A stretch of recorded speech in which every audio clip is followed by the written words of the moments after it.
staying with us. Public Enterprises Minister Pravin Gordhan announced the new Eskom board yesterday, naming seasoned businessman Mpho Makwana as the board chairperson. The announcement was met with mixed reaction from sectors of business and labour. To weigh in, we have energy expert David Lipschitz, who's expressed his thoughts, saying he's not convinced by Makwana's appointment. Lipschitz joins us now to tell us why. Very good evening to you. Thank you so much for your time. For the first time since 2018, all 13 vacancies on the board have been filled. And prior to that, for close to 3 years, nearly 3 years, they were only operating with the 6 individuals on the board. Surely this must be an encouraging move. I think it's good evening. I think it's very encouraging that we've got a full board. I think it's concerning that I think only one person from the previous board is on the new board. I suppose it was difficult because the board was originally, I think, elected in 2017 for 3 years, and then because of COVID, it's continued till now with resignations that haven't been put back. So I think that it's good that it's reconstituted, but I'm concerned, and I said before, that I'm concerned that the people that have been selected to the board are incredibly busy people. They're obviously all competent people, but I wonder how much time they'll be able to give to this critical issue that we have in South Africa that we've known about since 2003, since the Renewable Energy White Paper, and we've been dealing with it since 2008. So, electricity is our most critical need in a city with more than 1 million people. And it's got to have a much higher priority. I feel that Mr. Makwana and the other people, I've been looking at all their CVs today, they're all incredibly busy people, and I just wonder how much time they'll have to give to Mr. Doreta and the other executives. You have singled out the CEO of the board, and saying that there are concerns with it. What do you believe, besides the time factor, what do you believe is one of the challenges of having Mpho Makwana as the head? I just think that if you look at his role at Nedbank as the chairman of Nedbank and the chairman of, I think, one of the mining companies, that he's got 10 directorships. He's also got some non-profit directorships. He's just a very busy person. And, I'm concerned that he just won't have the time. He might have the capability, but it's all very well having the capability and then not having the time. And that's what really worries me. Yes. He's also been the CEO and chairman of Eskom before, about 10 years ago. So, he does have that knowledge and competence. But as I say, I'm just worried that he's just too busy.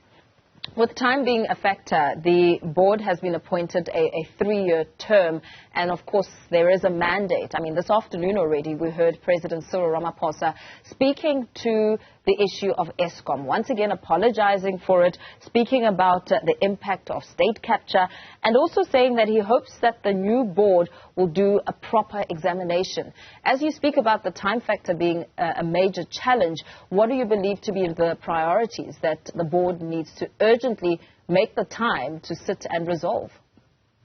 Well, I was looking through the requirements of the previous board, and there's an implementation plan with key objectives for 2021 and 2022. And the first objective was to achieve an energy availability factor of 70% and then 75%, which is what Mr. Ramaphosa has said and others have said that they want to get to. But the standard for new power stations such as Medupi and Kusile and Gula and so on is 92% uptime. So having a standard of 75% is a waypoint, but it's not a target, because the standard has got to be the standard. The standard cannot be reduced. Unfortunately, in the last 20 years in the world, standards have been lowered in order for organizations to meet their objectives. But we need to get our system up and running. We need to make sure that the things that are meant to happen do happen, that the objectives of previous boards are amplified. The question is, did the previous board fail? Did they fulfill their mandate? And based on that, will the new board, will they fail? Will they succeed? I'm an optimist. I want them to succeed. I want Eskom to succeed. 60 million people in South Africa and a lot more in Southern Africa depend on Eskom.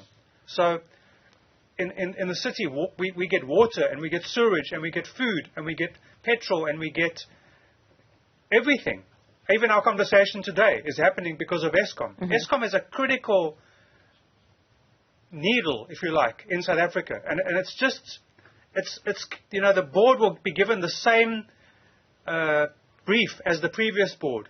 And I just wonder if they'll be able to carry it out. I think that the way that I look at the board in South Africa as a sort of in-between interface between the government, the departments of energy, the departments of public enterprises, the departments of the presidency, I see that as an interface to the Eskom executive board that are actually running Eskom. Mm. But, that board needs to have a group of people that it's almost like an advisory committee, that it can look at and say, please come in, we need to talk to you on Thursday afternoon at 3 o'clock, we've got an urgent problem, we've got a crisis, and we need to resolve that, and will those people be available for those very urgent meetings and to ensure that we get our electrification back on track? Mm. One of the mandates of the board will be supporting the efforts of Eskom's executive leadership to improve the performance of its power stations, which effectively speaks to the rolling blackouts that we're currently experiencing.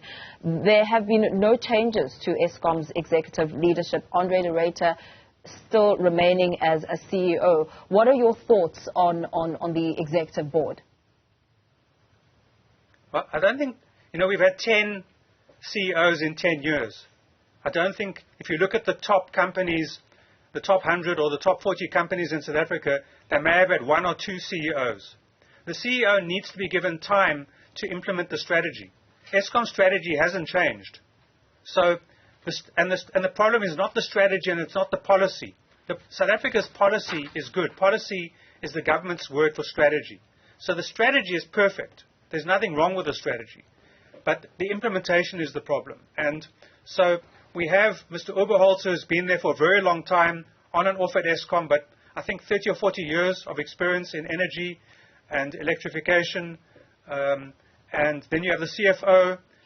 So I think that those are the 3 critical people. I don't actually think that there are enough executives on the actual executive committee to be able to run an enterprise such as Eskom. If you look at HR, does that HR expert understand the requirements of HR for an electrical company, a utility such as Eskom? So we need to look at every single person, not just in the board, the new board, but in the existing executive board, the executive directors, and make sure that they're all integrated with each other, all able to work extremely efficiently together, and to make sure that we achieve the objectives. I feel like in some way that, we're all going to hope that these new 13 people, the new 12 people plus one who was originally there, the nuclear guy, that they're going to suddenly make changes, and they can suddenly make changes if they're allowed to actually, achieve their mandate, to achieve their strategies that have been set out over the past 2 decades. What are some of those sudden changes that you think, could be made and would make a big difference? I think the very first thing in reading the material I've been reading today since you invited me, I think the very first thing is the independent system market operator. We had that bill. The law is already in place. And we need that because we need people like me to be able to buy and sell from the grid at reasonable prices, also with time of use tariffs and smart metering. So that's something that I've been offering Eskom since 2008, and thousands of people like me, who make our own electricity, mainly because of load shedding. I mean, that's why we installed our systems. But then we said, okay, at 7 o'clock at night, we can supply the grid with electricity. And I know that I'm only supplying potentially 10 kilowatts. But if you think of 1 million people, 1 million homeowners, 1 million small businesses, 1 million SMMEs who can come on the grid within potentially 12 to 36 months, as quick as that. We don't need to have any contracts. We don't have to have 20-year agreements. We don't have to have IPP contracts. We don't need to have off-taker agreements. We just need the commitment of the municipalities and Eskom to say, look, David, you can currently buy electricity from us at 3.30 rand. What we'd like you to do is sell us electricity at 3 rand and buy it back from us at, say, 3.60 rand. That's how the stock market works. And the ISMO should work like that as well, allowing people to wheel electricity across the grid.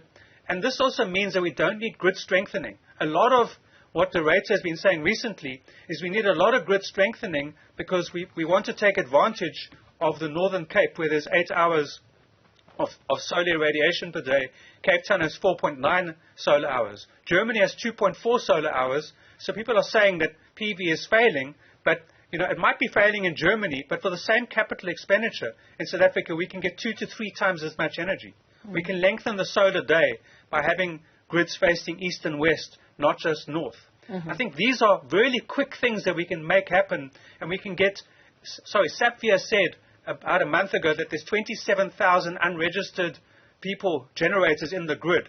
And I don't want those people to go off grid, because then the utility, the country loses out on the potential generation. Maybe in my house I only need 6 kilowatts to be off grid. But if I can put 15 kilowatts on my roof, I'd be incredibly happy to do that if I could sell electricity into the grid at a reasonable price. At the moment, the City of Cape Town pay me 50 cents, and it's just not a kilowatt hour. It's just not worth my while to be engaged in that activity. I want to be reasonably compensated. Plus, I want to have time of use tariffs, which is not so far-fetched. I mean, I lived in the UK in 1989, we had time of use tariffs. That means you have different rates at different times of the day. Even a little country like Montenegro has time of use tariffs. These aren't difficult things to implement. The technology all exists. And I think that we just need to implement it, to be given the chance to work with Eskom. The National Planning Commission report of 2010, which is the strategy for the government until 2030, basically says that 11 million new people need to be employed in that time. And in the past 12 years, 5 million people have lost their jobs. So now we're at 16 million in the next 8 years. And the only way that we can get that done is to have an enabling environment. And the National Planning Commission report says there's 3 parts to government. The one part is government, the second part is business, and the third part is private active citizens, citizen scientists, people like myself and thousands of people like me who really want to be part of the grid and make South Africa great as it should be and can be, and quickly. Yeah, absolutely. Thank you so much. Thanks for weighing in on this discussion. Energy expert David Lipschitz speaking to the composition of the new Eskom board and some decisions that can be made to quickly improve the situation, the crisis, the Eskom crisis that South Africa is currently facing.